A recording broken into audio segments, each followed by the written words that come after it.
How's it going, everyone? Back after a really big break. Sincerest apologies to everybody for the downtime that there's been. Things happen. This has been a tough period, but I'm not going to get too into that today, because this isn't about me.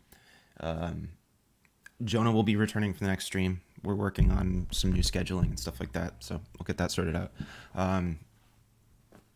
Gonna talk today, though, specifically about the results of the vote yesterday for Peterborough, New Hampshire. So this is a very, very hyper local little mini stream, and we're gonna keep it to that.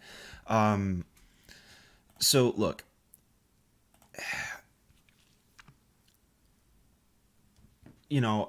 I guess probably the place to start is to just go over vote totals. Bill Kennedy took select board by a long shot. We're talking over 300 votes he won that seat by. So even with all of the others combined, still wouldn't have been enough to beat Bill Kennedy. So he's new selection. So that's two bills on the board now. Yeah. So the next one was planning board. Stephanie Hurley took the top position with 807 votes. Second in line was Sarah Steinberg Heller at 502, Blair Wyson at 500, Lisa Stone at 406, Lindsay Dreyer at 350, and Christy Laredo at 316. Linda Guyette beat out both of her opponents for town clerk. She took 1,004 votes, whereas Eddie Gomez managed to get 564, and Brendan Bull got 200. So again, even if you had combined Eddie and Brendan's scores, they still wouldn't have been able to beat Linda on this election. So I will continue.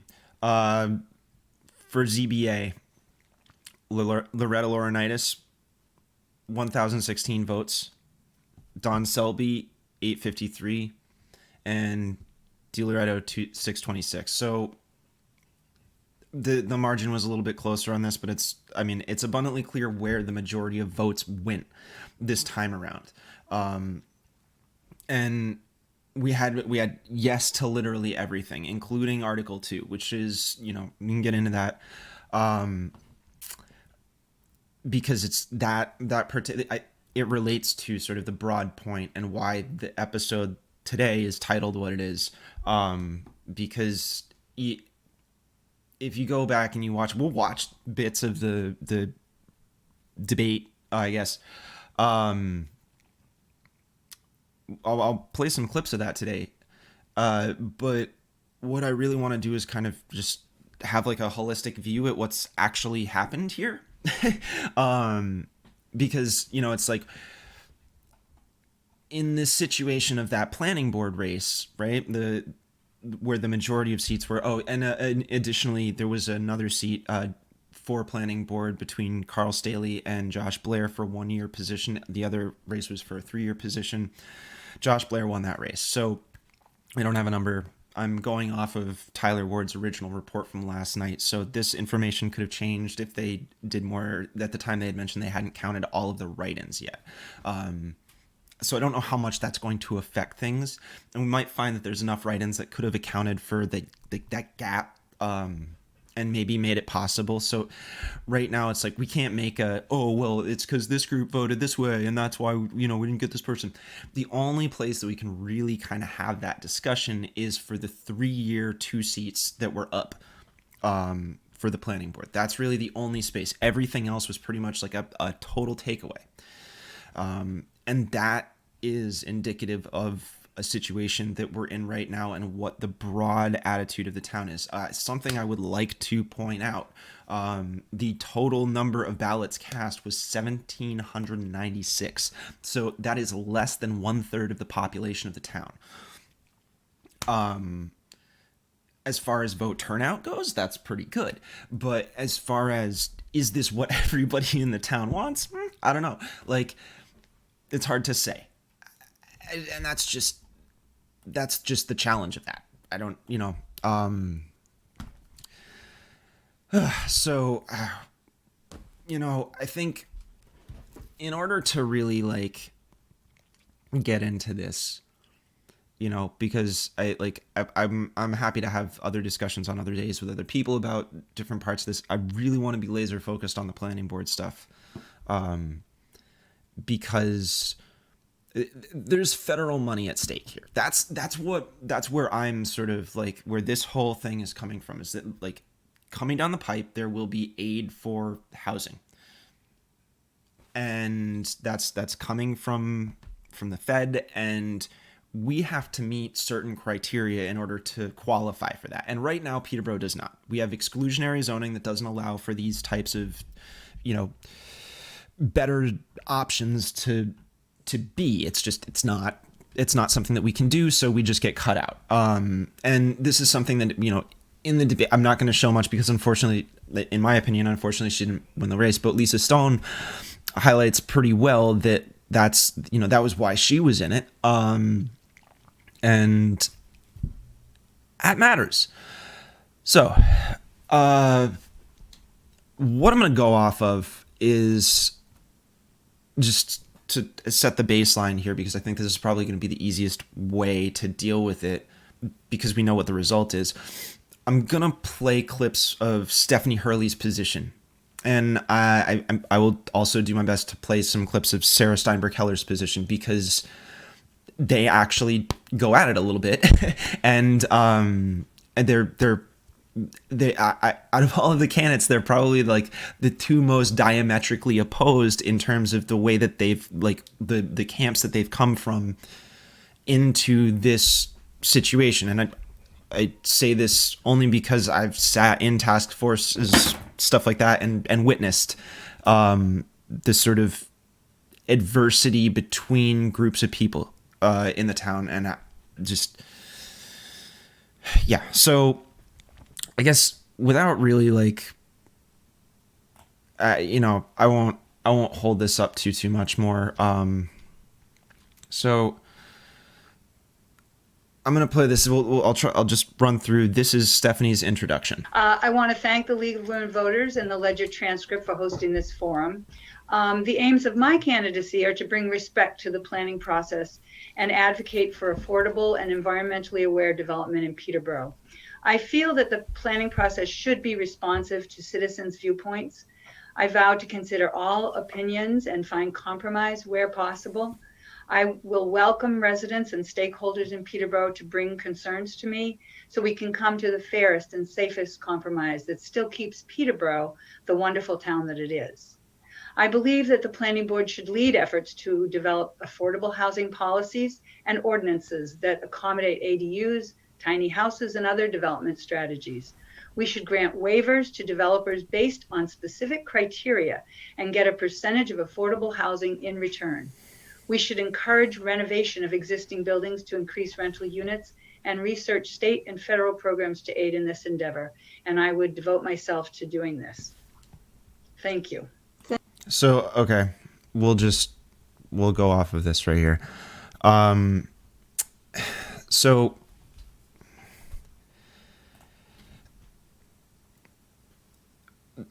to somebody from the outside, right? Like, I think this is sort of the challenge that I have with these local elections, is that it almost sounds like everybody agrees with each other, except they don't. Like, not even close. It's tough to like explain, I guess, and I think it has to do ultimately with optics, right? Like, nobody's going to get up there and say they don't want affordable housing, right?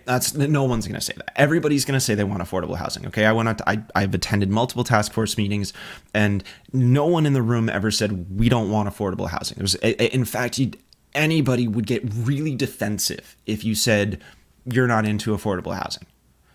You're alienating people. So that means that sort of everybody, right? Everybody in this situation takes a sense of like of a moral high ground, right? Like, well, I want this for people, so naturally, like what I'm thinking is going to do this, right? It's going to provide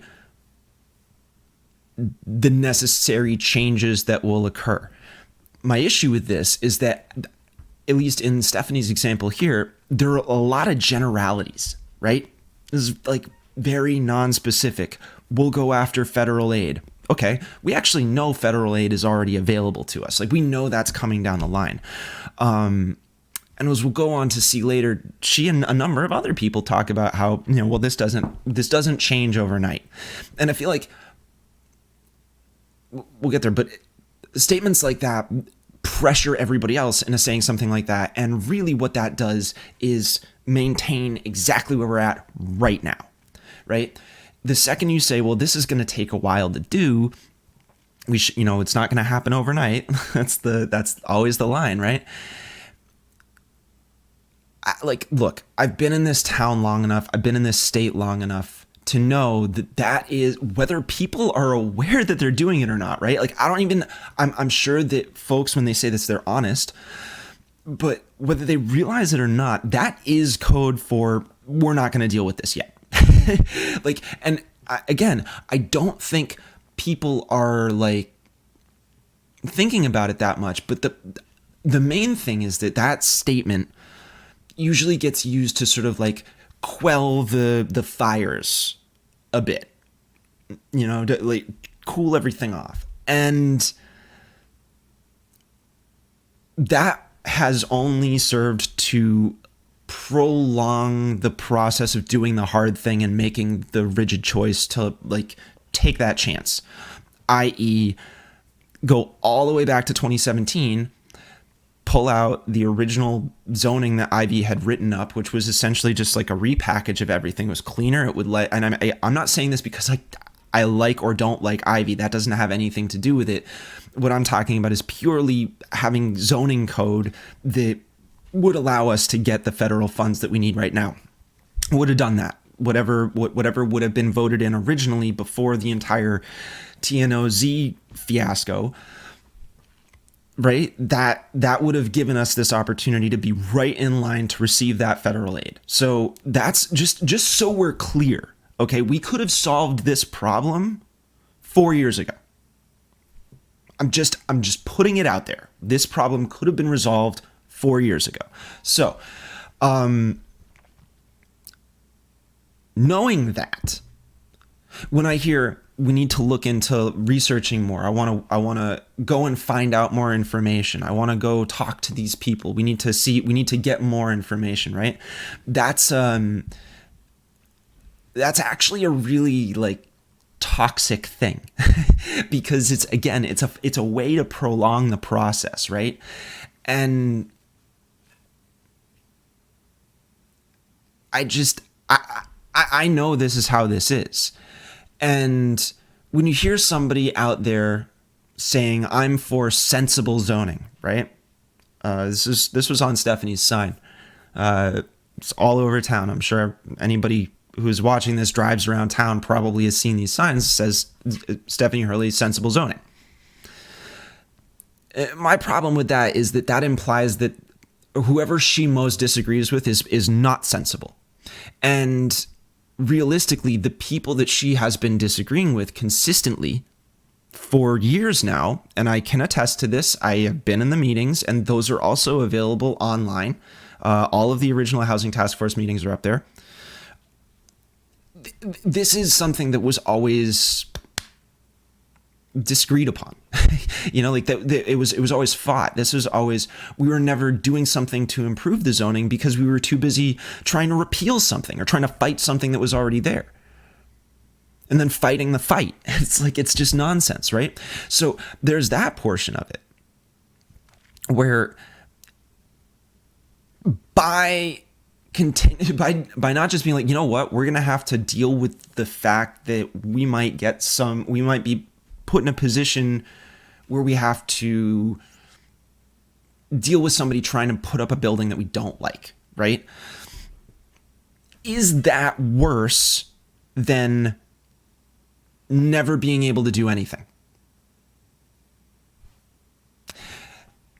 When I hear people talk about how they want ADUs or they want tiny houses or whatever, I mean, that stuff is, again, the groundwork for that would have existed had we actually gone with the original zoning consolidation that had been done way back. I'm sorry. That's just how that is.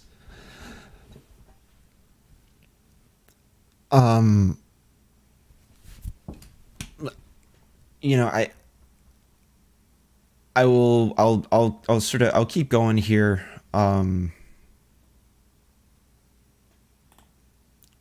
See if I can find my spot. Okay, let's move forward on this. Get the townspeople involved. We actually. That makes Peterborough affordable. Personally, myself, I've always commuted from Nashua. I commuted. Increasing affordable housing. Stephanie Hurley, if you had a blank slate, how would you address increasing affordable housing in Peterborough? Hi, I would work with the state and get the townspeople involved. We actually have already got an affordable housing committee that's an independent committee. It's not a town committee. And they've been working on getting affordable housing brought into town without having any federal funds. Okay, great. And I know about this group, and it's awesome that they're doing that. I haven't seen any result yet. It's okay, but it's just not.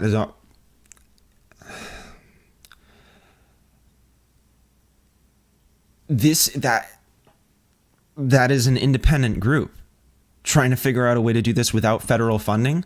So my question is that coming from private resources? Are we trying to appeal to the local government to get that? Because that would be just straight up subsidizing housing, right?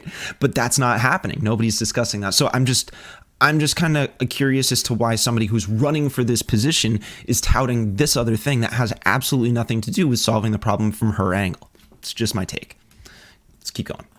I think it's going to be extremely difficult, but it's an honorable goal. They requested some land from the town that is town-owned land that they could either lease or be given, and that would give them a good start. So I really feel like as a planning board member, I would be actively involved in doing some of the research. I was disappointed that the planning board did not.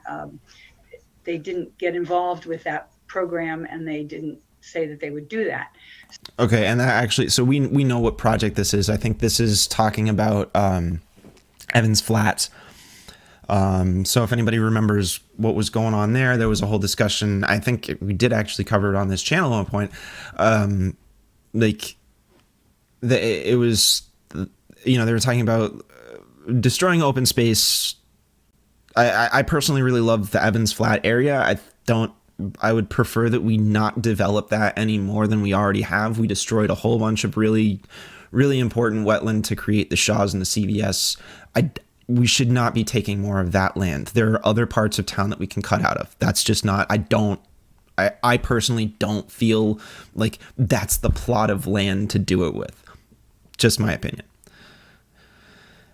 And I'd be happy to talk to people on here about what is the appropriate plot of land? What are actual options? Like, let's get into specifics here. But that's not what today is. The point being that my original gripe with that project, beyond just I don't want you to take this slot of land, is the idea was somehow that the people would just erect these homes on their own, or pay for contractors to come and build a house with a loan that they don't qualify for. Like, there just wasn't a whole, it was on paper, it was a great idea, but nobody stood there and was like, all right, let me pretend like I'm a single mother who earns $35,000 a year and work 60 hours a week. How do I manage to become a homeowner of one of these tiny homes in the Evans Flats area? What's the process for me to get there if my credit scores are like at best 630? You know, like let's say there's student loans involved there too, right? Like that's a pretty specific story, sure, but that's not unheard of. That's definitely somebody that could be trying to come here, that could actually have meaningful contributions to the town. I mean, seriously, there are people that fit that description in town already. And I do not understand, like, I don't know a bank that will cut that loan. You know what I'm saying? Like, I don't know one that will do it, because that's the way things are economically speaking. Not to mention, the cost of lumber now is just sky high. That's like, I don't know what, like 3 times what it was a couple years ago. Like it's too expensive to build anything right now. And I think that's like, throughout the entire thing, I was really impressed that Christy Laredo was like one of the only people that brought this up, that it is legitimately just too expensive to build right now. Everybody's going to talk about how we need to incentivize contractors or developers to create affordable housing. There is literally no incentive. I promise that like that is saying, I'm going to go get some blood out of this stone. It's not going to happen. I assure you, because they're not like, this is a housing market. They're in it to make money.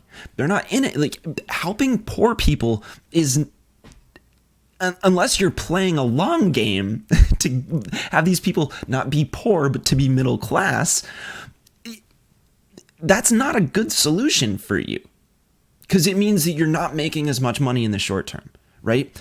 Every single development that anybody could make right now is, they're going to maximize their profit. And as long as it's more profitable to create housing that's not affordable, that's what's going to get built. That's just what it is. And anybody that wants to create that has to understand that we have to generate money out of nowhere. We have to find a way to just give it, right? Like, I'm sorry, we're getting to a point where it just has to be an outright charity. Now, I don't know what that charity looks like. I don't know if that's every single church in the area takes all of their collections and dumps it into a fund for 3 years. Like, I don't know if that's the town saying we're going to cut off a huge portion of our budget and just use it to pay people's rents. If they qualify, they come in, fill out an application. Like, we're going to straight up buy the lumber to construct this. And we will, like, I don't know what that looks like. I don't know exactly what that plays out as, but everybody seems to think that there's a way to do it that doesn't involve just like making that, like, somebody needing to hold the bag, like, this is, and that's really my big sort of contention, is that, like, everybody continues to talk about this like there's never going to be a bag holder for that property. And I assure you, the developers and the construction people are not going to be the ones to do it. They're like first in line, not going to be the people. Okay. And if anybody in this town wants to go about this without solving that problem ahead of time, it will necessarily fall on the shoulders of the poorest person. I promise. That's not something that is debatable, because it's borne out repeatedly over decades, not just here, but all over the country. So that's how that works. It's not, it's anyways. Yeah, I feel like I need to work with all of the parties that are involved. We need to work with architects, with developers, with local people, and we need to be creative. We may need to change some ordinances to allow for some of the tiny houses are not presently allowed, and there are some requirements that the state has. So we have to research the state requirements. We have to decide what we are going to allow in town. And so it's a multi-step process. It won't happen overnight, but I am willing to put the time in because I really believe in it, and I want my children to be able to move back to a community like this. But I also think that Blair's suggestions about bringing industry, more build businesses and that kind of thing back to town so that there's more income for people who live here is a good idea. So thank you very much. Okay, just to sort of address that really quick too. No business will move here until we solve the housing problem, and the current employers in town will literally tell you that's one of their biggest issues with the town is that people refuse to solve this problem. So, like, again, it's a form of passing the buck, right? It's just, and this is what I mean about maintaining status quo by saying we'll do it later, or we'll have to talk to somebody. So this is where this is at. Let me just see if I can get Sarah Lindsay a little bit Drier, here. would you like? None of these. Let's move on to another question that came in. Do you think that Peterborough should alter or change its zoning to become eligible for federal housing funds or incentives if they become available? And Ms. Steinberg-Heller, would you address that, please? There we go.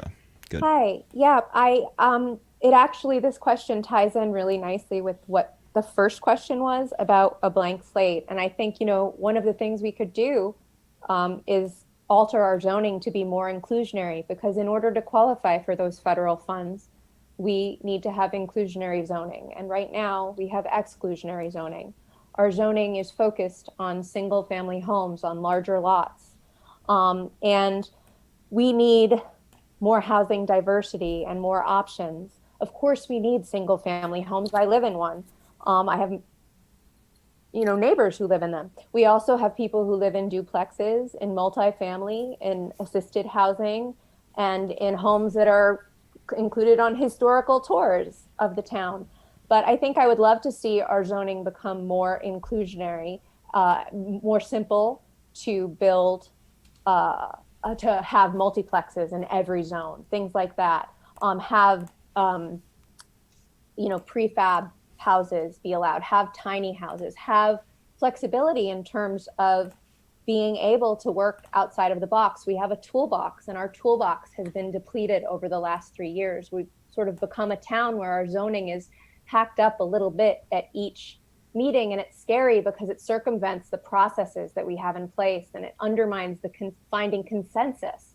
And planning board is very hard work, and finding consensus is hard. I think of Rich Clark in our last forum, who said, when he was talking about his role as select board, he said, on planning board, sometimes we have to live with everybody walking away a little bit unhappy in the name of finding compromise. And I think the planning board is really tough work. And I think sometimes I'm even bowled over at the limited power we have, but I feel very dedicated to potentially altering our zoning to get some of those funds. That would be wonderful to have that working in tandem with the EDA, Affordable Housing Committee, and future ideas that people have. Thanks. Thank you, Ms. Heller. Lisa Stone, same question. Would you? So I personally, I think Sarah's been on the board for a while, so she definitely understands. And I think,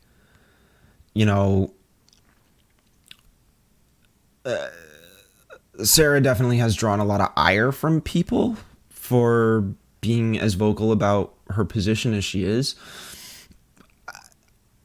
I tend to agree with that position, so that's where I'm coming from. And I don't really have much to critique on that, because generally speaking, I think that, what really strikes me is that she points out exactly what Rich Clark had said. And I think, referencing that was a really good thing to do, in my opinion. Because this idea that you gotta come away a little bit unhappy is, look, people who struggle with housing in this community they have always been a little bit unhappy. They've been a little more than a little bit unhappy. And I don't think there's a single one of us that expects to have that change anytime soon, right? Like, that's something we know won't change overnight. And that's not going to change overnight because it's not about changing a law. It's about changing literally the way people think about other people. It requires a degree of understanding. I'm trying to lean less on the term empathy because these days I find that to be a little bit fraught as a term. I think there's a lot of false empathy that exists. I think people are thinking they're empathizing when they're not. I think people are being incredibly empathetic when they think they're being totally callous. It's weird. And so I just want to, I kind of want to leave that aside, but say more broadly that it's about the ideologies that people have and the way they view other folks and how malleable that actually is, right? It doesn't have to do with whether or not you're going to be super stoked about the way the law came out. Right. Let's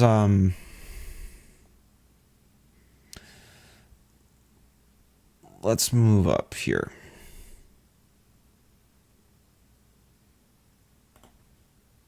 Perhaps a short answer. Stephanie Hurley, would you address that first? Have you been involved in that in the past? Yes, thank So that this is the question was, have you been involved in any protest petitions up to this point? So this is very much so about protest petitioning. And trust me, I'm going to get to the Article 2 part of this, but I kind of need to run through all these things first before I jump to that, because I want to. It's not going to work if I don't explain the lay of it first and why I was disagreeing with what ultimately became of Article 2. So we're going to let this roll, and we'll come back to that in a minute. Thank you very much. Yes, I am very involved, and I've been involved with the town zoning code since 2003 when I was on the Housing and Population Master Plan Committee to develop the master plan back then. And I'm very interested in open space development and a lot of different codes.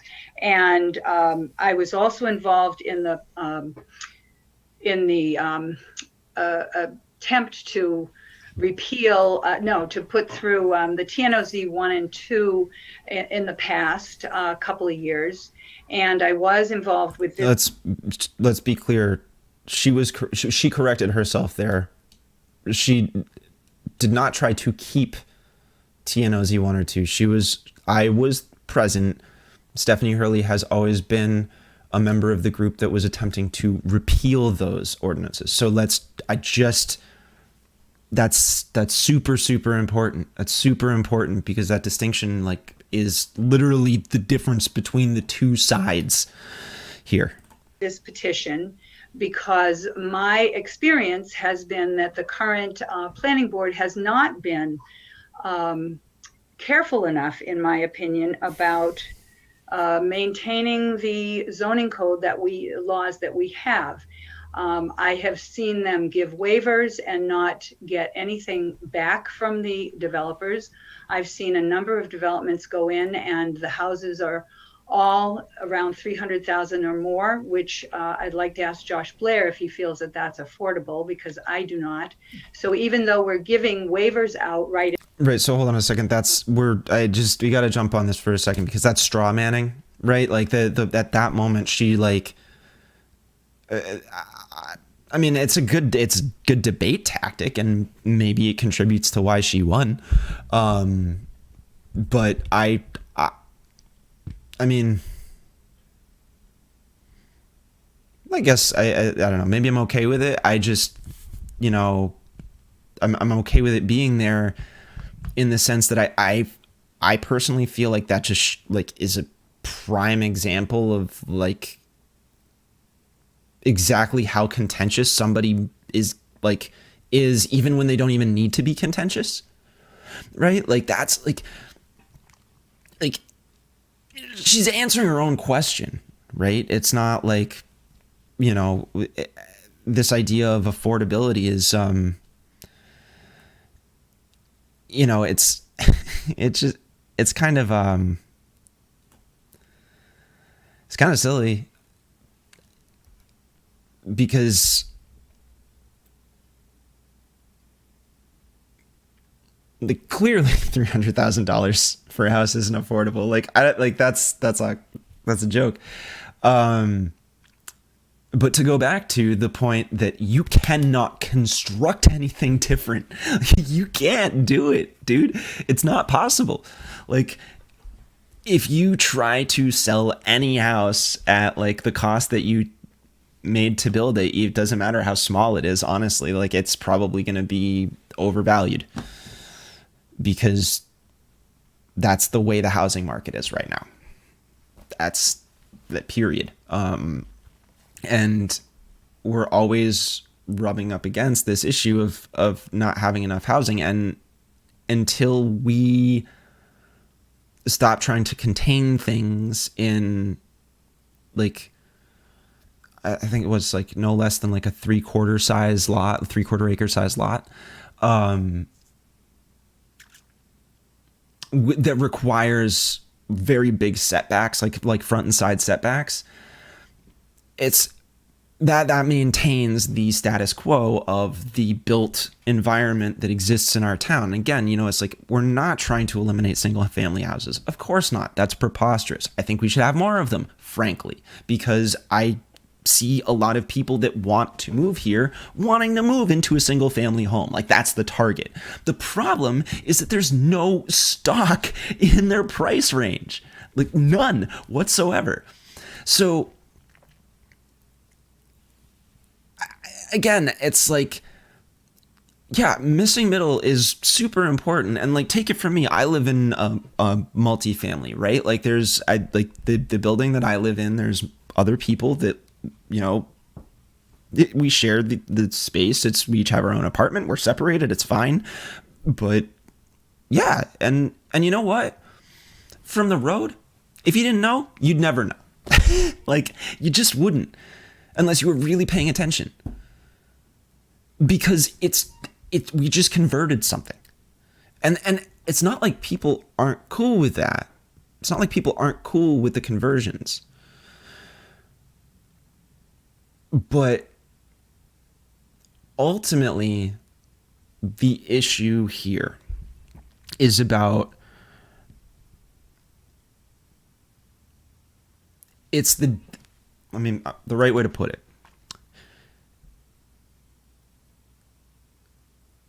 And I don't mean to be super black and white about this, but there's sort of two minds on it. You're either in this because you are trying to give to those who have less, or you're in this to try to protect what you have. And in the spirit of everybody's going to have to walk away a little bit unhappy, we're never going to get all of both, right? Like people can say, well, I'm doing both. No, like that's not you. You can do both to a certain extent, but that's saying you're going to do both is going to put a limit on both options, right? Like it's just you got to weigh it, right? Now, because in this town, we're so obsessed with like appearing top notch and like highbrow and snazzy, and we're, you know, top 10 New England towns, and like, right, like we're pretty snooty, and that view of the town is going to breed a lot of feelings of needing to protect what we have, right? There's just obviously, right? Like, this place is nice. I want it to stay nice. Sure. Okay. Great point. Counterpoint, it's only nice from certain perspectives. And though it's not sustainable to maintain those perspectives long term, because without dealing with the other side of the problem, you lose the structure that holds up the things that makes this town awesome, like our restaurants, right? Like, if you don't pay somebody who works in a restaurant enough to afford an apartment in town so they can get to work often enough, like they're quickly enough, it's not too taxing for them, they don't have to spend a lot of money on gas to commute, whatever, right? I mean, you got to be willing to let that person make enough, and you have to be willing to understand that you might need to create housing that might not look exactly like the way you envision the town being. You can't keep everything the same and also make big changes simultaneously. It's just, you can't do it. And after working with a lot of the folks who have participated in any warrant petition articles, this time around it was Article 2, I find the obstruction to... I use the word obstruction here. I find it to be obstruction because it's prolonging the process of improving our actual zoning, right? And what they repealed in Article 2, let's see if I can just, let's see if I can pull it up.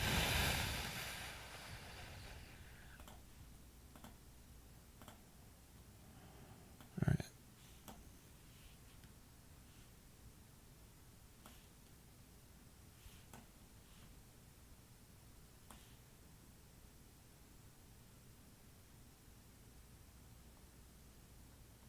There we go. All right. We'll do this.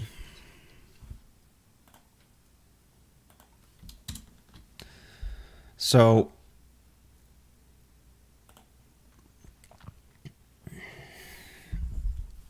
amend the zoning ordinance by repealing Section 245-26, Paragraph 1, Part 3, which reads as follows. It is the intent of this section to authorize the planning board to modify any of the requirements herein as deemed reasonable by the board.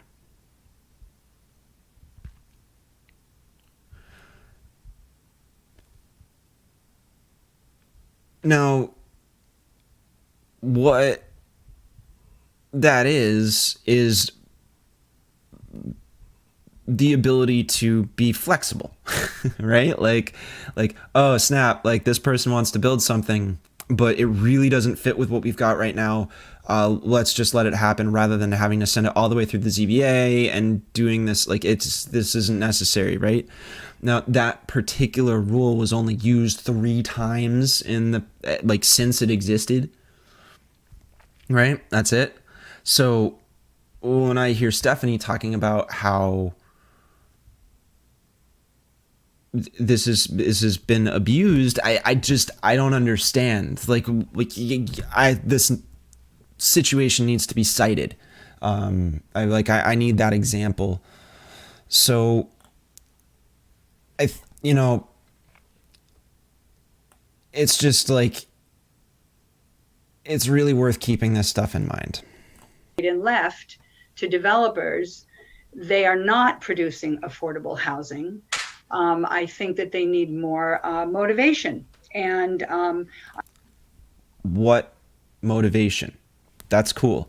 And this is what concerns me, is that sounds great, but at no point did she tell us how, what's the carrot? Seriously, what's the actual carrot? Tell me what that is, because that's what we haven't known the whole time.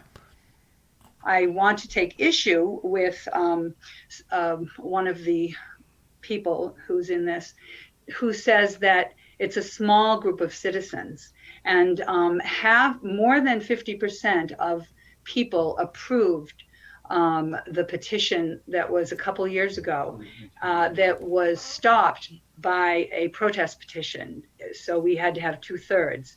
And that was the majority of the town. It was not just a small group of people. So I want the listeners who. Okay, so what I really, really want to impress upon this situation, as I had mentioned earlier, is when she says this is a small group of individuals, I'm gonna go straight to the actual warrant petition article, right? Like let's talk about that turnout, because in that instance, right? I'm just kind of want to pull that away for a moment while I look this up. So in that particular instance, it was 852 yes to 817 no. Okay. When you've got less than half the town participating in the process of voting in the first place. Okay, like, I'm sorry, I will never say that everybody in the town believes what I believe, right? I will never just assume that a majority of people believe what I believe, even if I like everything that I want goes my way in the local elections, because we still don't know what all those other people think.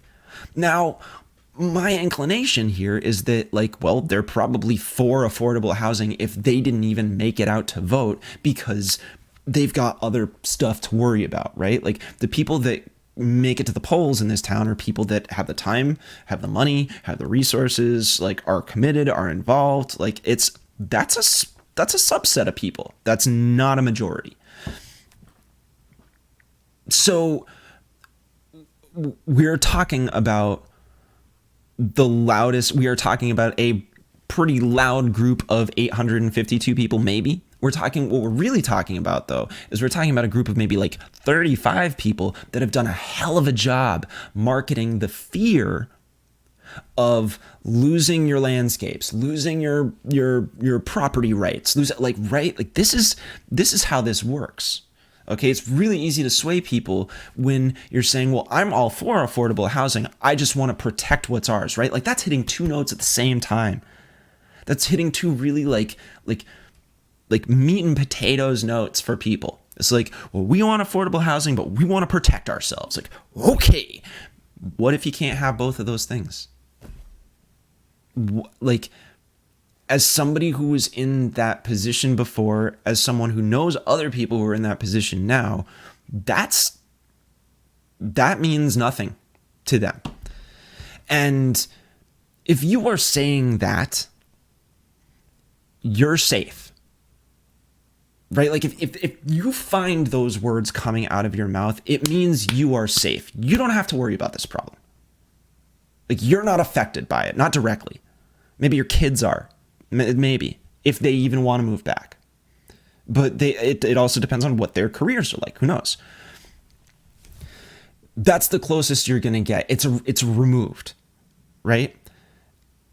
So in that moment, I find it to be a selfish perspective, because it's about the reason to be there is not to help other people. The reason that's there is to prevent other people from taking things away. And necessarily, it's going to be, if it is a combination, it's going to be more of one than the other. Nobody's going to be perfectly in the center on that. That's not possible. So,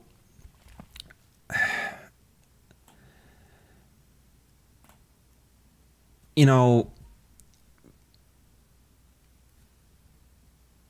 between seeing the division actually get like elected in, and then also seeing the repeal of that, right? I think, you know what? Ultimately, the messaging was great. It was in a political way sold very, very well. And what it says to me is that I am now very suspect of many people in this town's perspective on what they think is the right thing to do. And it's made me sort of reassess how much people actually like are engaging in exercises of self-awareness when claiming to act, I don't know, in a giving way, right? To want to help. And I don't know what to do about that, because I think the other side of it is that, and I'm sure that I've contributed to this as well, but you know, being a little too fired up or a little too opinionated or a little too like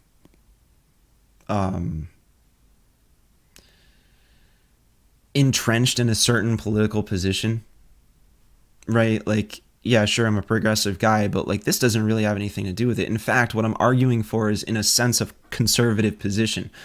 Like I don't think zoning laws are right in the first place. We're all on stolen land anyways. You know, who should be able to write the zoning laws are the Abenaki. And they're really the only ones that should be allowed to write the zoning laws, if you want my frank opinion about it. So all of this is nonsense. Like all of this is we are working on stolen land that was stolen from stolen. This is silly. This is absolutely silly. The concept of if you could start from a year zero, like what is that? Like that's not even a worthy. You know, it's a useless thought experiment, because like literally that happened. Like that did happen. That happened when, like, in this concept, when like the town was founded, right? Like this happened in the 1970s when zoning was implemented. Like we did this. Like we chose this. Like if you want to go back to that year zero, go back and look at what happened in the 1970s. Pay attention to the way zoning was handled.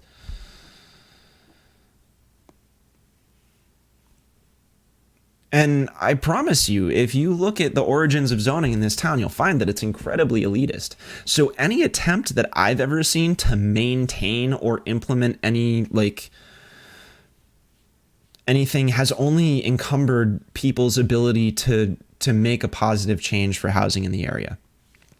And I don't see that changing anytime soon, given that I understand just how much contentious debate will occur in that planning board for the next at least 2 years, maybe 3. So I'm gonna leave it at that for now. Thanks everybody for, anybody that came and listened today. I really appreciate it. If you get a chance to come back and catch it later, I'm always here. Hit the Patreon. Again, I know sorry we haven't had the content these past few months. Really, really apologize for that. Gonna get back on it. Gonna make sure that these issues get a little bit more sussed out, and we try and explore some of these opinions. Hopefully talk about some other hyper local issues in other places in the state. Hopefully we can sort of learn from each other.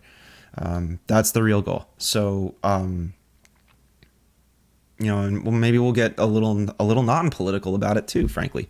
My current work is outside of doing this is showing me a very different, completely non-partisan way to approach some of these things. And I think we need to explore those options as well. I think if we really want to get there, we need to get into that too. So yeah, follow on Twitter, like on Facebook. Thanks so much for just hanging in. It's been a bitch, y'all, but we'll make it. Take care. See you on the flip side.